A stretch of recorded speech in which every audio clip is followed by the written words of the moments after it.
Isabelle is a 13-year-old transgender girl.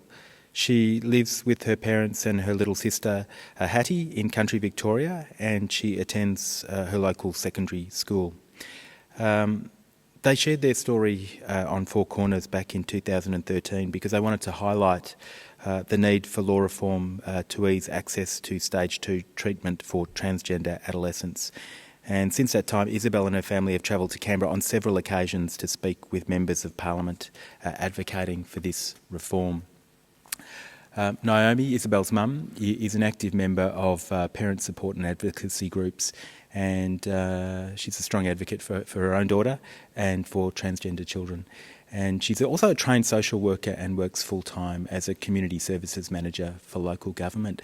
So Naomi and Isabelle are going to stay in their seats and talk to you on their mics and tell you about their story. So please make them feel welcome.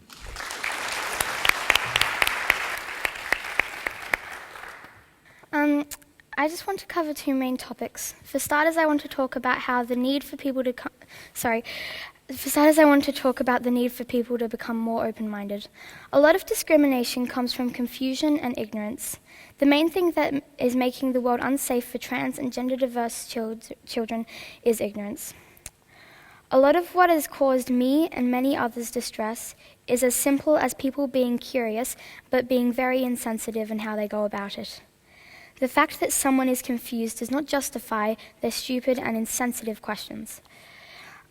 I would list a few examples of some of the things that people have asked myself, but just thinking about them is quite painful, let alone verbalizing them. I can only imagine what it would be like for other kids who live in less supportive communities and families. Ignorance is not bliss. It is hurtful and it is dangerous. People need to raise their children to be more tolerant and open-minded. We need to get kids to become more aware, watch more news and documentaries, spend time to explain to them and help to explain things for them, and how they should ask questions. We need to educate the community, particularly young people and their parents, because they could be friends and allies to gender-diverse children if they really understood and respected them. Secondly, I want to talk about how transgender children need to get family court approval to access stage 2 treatment. This can cause delays or prevent access to stage 2 treatment, which is causing a lot of distress amongst gender diverse people. For the safety of trans kids, we must change this law. Right now, the family court gets to decide if we know what's best for us. I think some people are worried that a child or young person cannot fully understand whether they are transgender or not. I find it hard to understand why people think it is any different to them. We know who we are, just like you have always known who you are. We have had to do a whole lot more thinking about who we are than most others. Having to go to the family court to access the treatment we need feels really unfair. I have already been assessed. My family and doctors, and mostly I, know what's best for me. Overall, I think that the best way to keep young trans people safe is to educate the population and to make sure that trans rights are upheld to the same standard as anyone else. Thank you.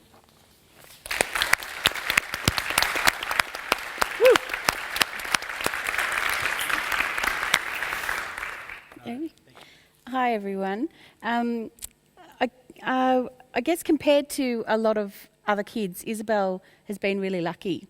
And the fact that I use the term lucky tells you that we're not doing enough to support and protect transgender children.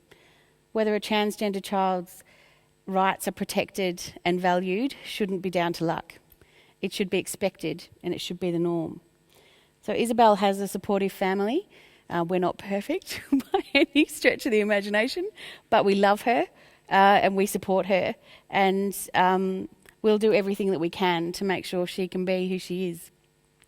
Many kids don't have this support, whether through fear or ignorance or lack of understanding. Some families just can't accept their children. We're lucky that our family has the physical and the financial resources to make sure Isabelle gets access to the services that she needs. We can get her to appointments. We can make sure she gets the support and the treatment that she's entitled to. We're lucky enough to live in Victoria, where there are excellent medical services for transgender and gender diverse children. We had to wait, like many others, too long for these services, and we hit a few wrong doors before we got there and told our story many times, which was really distressing, but we found it in the end, and we're lucky that we had it to find. Many kids can't access this type of service and that level of expertise in supporting them to support their child. Waiting lists for that type of service are incredibly long, and there's been some real gains lately of bringing those waiting lists down with some additional resources that have come on board for Victoria particularly, and Queensland have had some more resources lately too. But families are waiting far too long, kids are waiting far too long in very stressful circumstances before they can access services, and many people are having to travel interstate to access the services that they require. Isabelle's lucky enough to have parents who have a level of education in their background, who have the emotional resources that can help us advocate for her and build the networks that are required to ensure her rights are protected at school, in the medical system and within the broader community. Some kids don't have people around them who are in a position to do that. And that, I can only imagine how difficult that would be.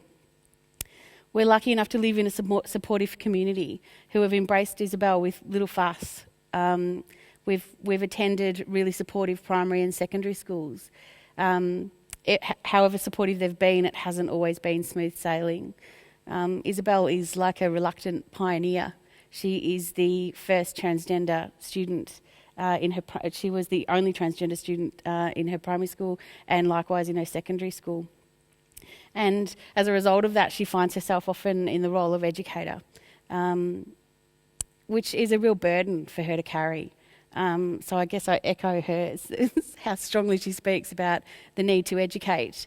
It shouldn't be transgender kids and educating our society about what they're going through. They've got a role in that, but it shouldn't be their burden. So it's taken some time and real effort, I guess, to make sure schools we're on the same page, and we certainly feel that we are. We're confident and we in their ability to support and we trust them to be able to support her well, and they've proven that over the last few years, which is great. But some children and young people are not so lucky, or not nearly so lucky to have those types of schools available to them. They fight long and hard for their rights to be recognised at school. And the Safe Schools program is a vital resource for trans and gender diverse kids in our schools, and it is very much needed. So I guess I'd like to say, even with all of this luck, all of the luck that we have, the privilege that we have, with all the love and support and encouragement Isabelle has, she's still really vulnerable, and that's really scary. I can't take that away. The impact of moving through a world that doesn't quite get you is huge. Having to continually explain, justify and even defend your gender identity is really hard. And I worry about the effect that has on her and how she sees herself in the world. As a parent, it's hard to see your child go through pain and distress. It's hard to just sit with it when there are some things you can't change and you can't make better. You want your child to know how wonderful they are, but there are so many messages, both subtle and those that are not so subtle, that make them question their place and their worth within society. So when faced with the question, are we doing enough to protect transgender children, I think the only answer right now can be no, we're not. We're living in a society where, as Isabelle and Fiona have covered, young people are still required to go to family court to get treatment they need. It's ridiculous. We're in a society where the value of a vital program like Safe Schools can be called into question, and that gets real political traction. That's scary. We're in a society where right-wing religious fundamentalists like the Australian Christian Lobby and their views on gender diversity gets traction. That's really scary. I think we've made some good progress. I think there's been some real setbacks recently and there's still a long way to go. But I'm hopeful that we'll keep doing better by transgender children. And I think we'll do better because of the incredible work that so many wonderful advocates do, like Fiona and Roz. We'll do better because of the support and experience that is so generously shared by older generations of transgender people. And we'll do better because of the brave, articulate and awesome kids like Isabelle who take the opportunity to share their story and advocate for a better, safer and fairer world. Thank you.